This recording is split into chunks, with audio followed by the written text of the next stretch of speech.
Okay, now I have dropped the ring on the weir down. You can see that the water is still running about a 1/4 inch high on the weir.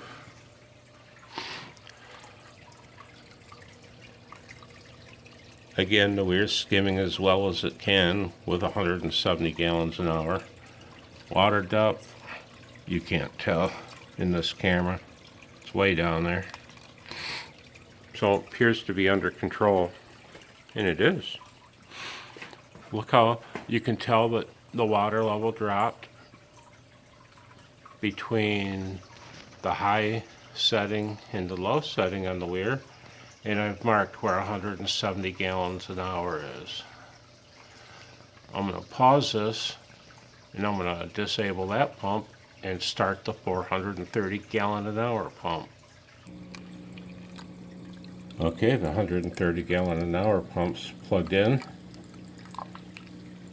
The pump's starting to pump water up top because it's going to run a little higher. We're still running nice and low. See how high the aquarium water level is. Whoops, wrong side.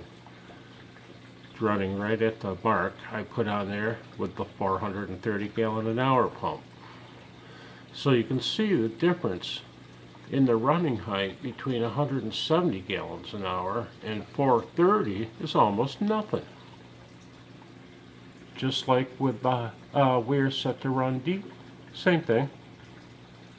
It's lower, of course, because I lowered the ring on the weir. I'm going to pause this and plug the 600 gallon, I'm going to run both pumps and we'll have 600 gallons an hour and see what happens. Okay, both pumps are running.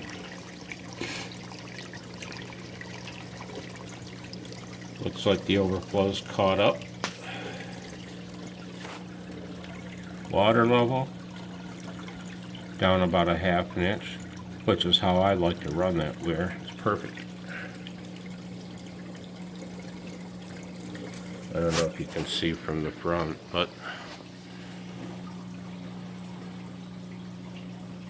that's how high the water is running on my weir.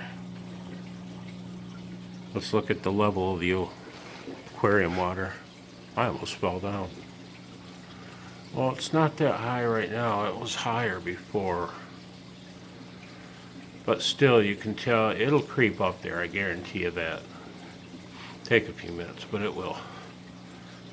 But even now, look how much higher the water is running than even with the 430 gallon an hour pump running.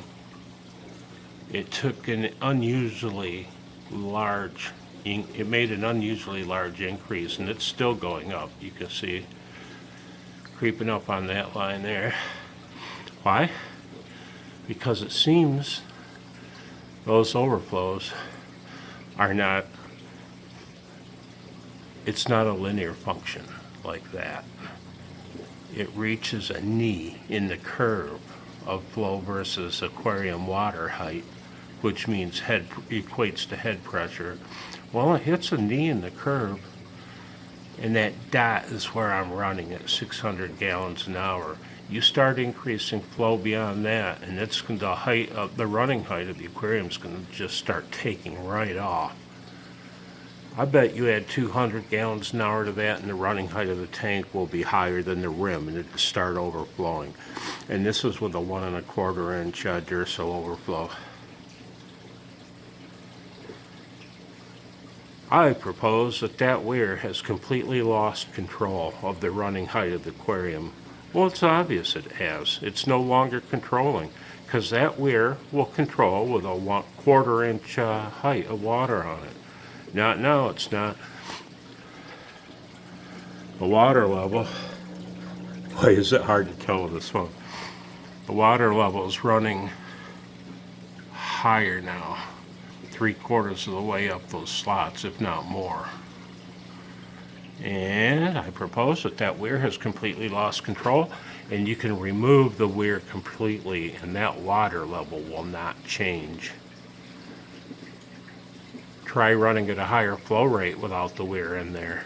Even with the 430 gallon an hour pump, I guarantee you run it without a weir with that pump as your only pump, and it'll overflow a hell of a lot faster than it's pumping up, and the end result is that aquarium will drain down to the height of that Durso intake about there. We'll find out. Let's take the weir out of the tank. I've got to get that crap Aqueon pump out of there.